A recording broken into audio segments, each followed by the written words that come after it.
तो dear students, एक और वीडियो आपके सामने है। इस वीडियो में हम लोग बात करेंगे, अगर आपने नेशनल पीजी कॉलेज में अप्लाई करा था और आपका स्टेटस भी इस स्क्रीन पे सबसे नीचे जो लिखा है नॉट सिलेक्टेड शो हो रहा है, चाहे आप बीए से हैं, बीएससी से हैं या बीकॉम से हैं, सारे स्ट्रीम के लिए इसमें जो भी ऑप्शंस बन सकते हैं, क्या क्या अपॉर्चुनिटीज हैं, हम पूरा डिस्कस करने जा रहे हैं। ध्यान से समझिएगा चीजों को, वीडियो को रिपीट कर लीजिएगा, क्योंकि एक एक लाइन ये डिसाइड कर देगी कि आपका एडमिशन यहाँ हो पाएगा या नहीं हो पाएगा।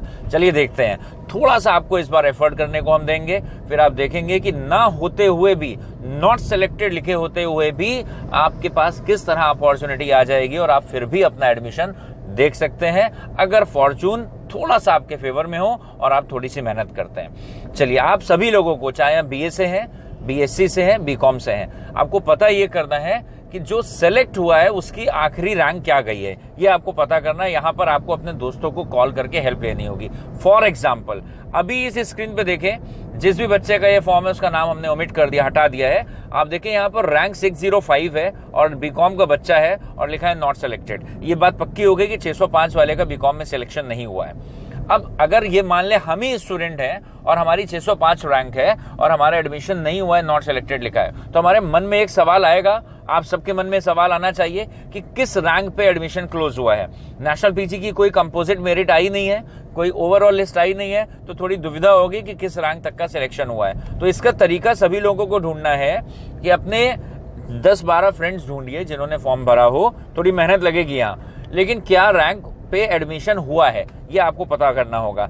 एग्जाम्पल के लिए आसान कर देते हैं कि जो बीकॉम है, चलिए बीकॉम के बारे में मुझे मालूम है तो बीकॉम में बता देता हूं। बीकॉम में आखिरी एडमिशन हुआ है 593।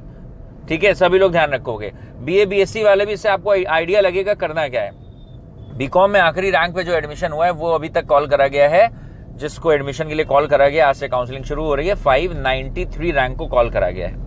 इसका मतलब अगर आपको ये मालूम चल गया है, या चलो आपको 593 का आइडिया नहीं भी लगा था, तो आपने किसी को कॉल करा, दोस्त को, उसका पता चला 570 रैंक है और उसका लिखा है सिलेक्टेड, एग्जाम्पल के लिए, एक एग्जाम्पल। फिर आपने किसी दोस्त को कॉल करा, उसका 590 रैंक था, पता चला उसका भी सिलेक्टेड लिखा है। फिर आपने एक दोस्त को कॉल करा, उसका 800 रैंक था, उस पर तो नॉट सिलेक्टेड लिखा ही होगा, क्योंकि जब आपका 605 है, नॉट सिलेक्टेड है।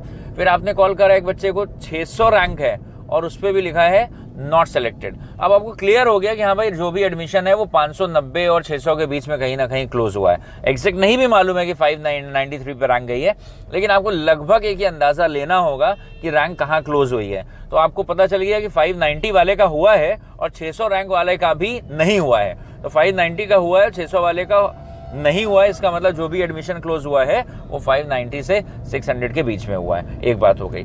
अब आपको करना यह है कि जो भी सिलेक्शन 590 का या 593 आपकी नॉलेज में आ गया है, उसकी काउंसलिंग किस दिन बुलाई गई है, कितने बजे बुलाई गई है, सभी लोग ध्यान दोगे। जैसे बीएससी में बहुत सारे कोर्सेज में सीट्स कम है, तो आपका मान लो रैंक आया है 500 बीएससी में, या 480 रैंक आया है। बीएससी में बहुत सारे कॉम्बिनेशंस होते हैं, वहाँ पे पीसीएम का कॉम्बिनेशन है, वहाँ पर जेडबीसी का कॉम्बिनेशन है, और फिर मैथ्स और स्टार्ट्स का कॉम्बिनेशन है, कंप्यूटर साइंस है, बहुत सारे कॉम्बिनेशन है। तो अगर मान लो ऐसे बीए या बीएससी में आपकी रैंक आई है मान लो 475, एक एग्जाम्पल के लिए, और वहां भी लिखा है नॉट सिलेक्टेड, तो वहां भी आपको यही काम करना है, अंदाजा लेना है कि किस रैंक तक सिलेक्शन गया है।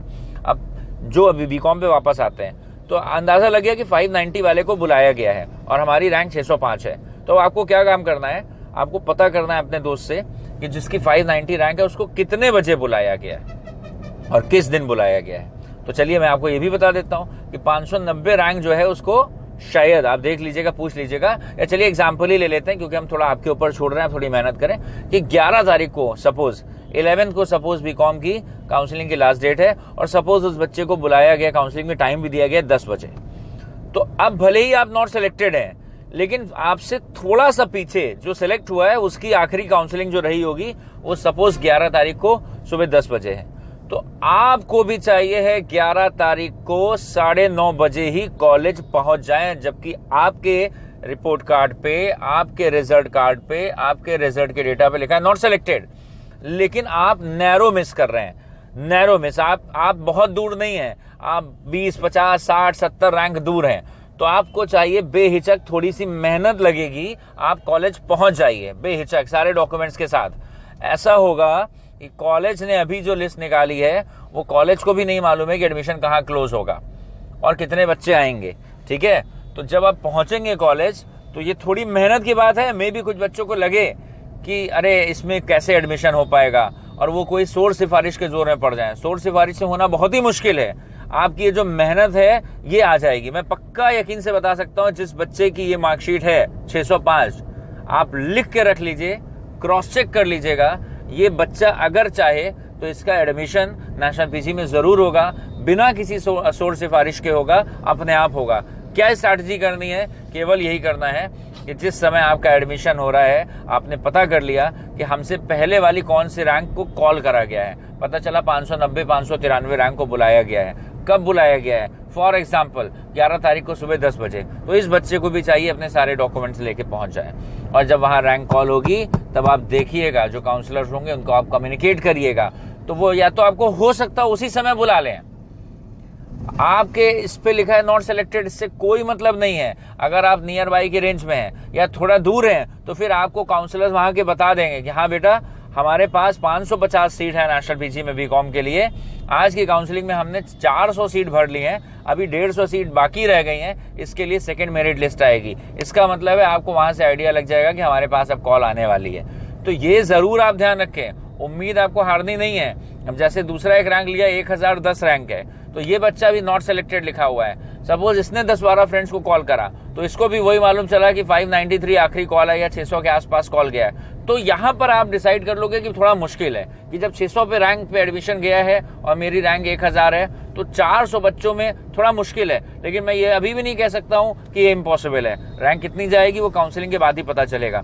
लेकिन ये एक बढ़िया तरीका है, जो नॉट सेलेक्टेड कैंडिडेट्स हैं, थोड़ा फोन घुमाइए, अपने फ्रेंड्स को पता करिए कि किसका सिलेक्शन हुआ है और आपके रैंक से थोड़ा सा पहले कहां तक रैंकिंग गई है, कहां पर एडमिशन क्लोज हुआ है पहले राउंड में, और उसकी काउंसलिंग जिस समय है उस समय आप बेहिचक कॉलेज जाइए। आप ये मान के चलिए कि आप 1-2 घंटा थोड़ी देर के लिए मान लीजिए वेस्ट करने जा रहे हो। You never know. ऐसे तमाम इंसिडेंसेस हैं जो बच्चों ने इतनी मेहनत करी है, उनकी रैंक 100-150 दूर होने के बाद भी उनका एडमिशन हो गया है। तो आप इस प्रोसेस को यूज करिए, चाहे आप बीए के हैं, बीएससी के हैं, आप अपने कॉम्बिनेशन वाले सब्जेक्ट्स पे अपने अदर स्टूडेंट्स को कॉल करिए, या इनफैक्ट आपकी नॉलेज में पहले से ही होगा कि इस रैंक वाले बच्चे का हो गया है, इसका हो गया है, तो उस हिसाब से आपको अंदाजा लग जाएगा कि जहां पीछे सिलेक्शन हुआ है मुझसे कितना दूर है, और अपनी सारी फॉर्मेलिटीज को आप कंप्लीट करके कॉलेज आप पहुंचिए। वहां आप जाएंगे तो डेफिनेटली यू विल सी कि वहां पर आपके लिए चांसेस होते हैं। लेकिन अभी इसको बहुत ग्रांटेड मत लीजिएगा, इसको हल्के में मत लीजिएगा, इस बात को भी उतना ही सीरियस लीजिएगा जितना सीरियस आप एडमिशन पाने के लिए हैं। उतना ही आप इस प्रोसेस को करिए।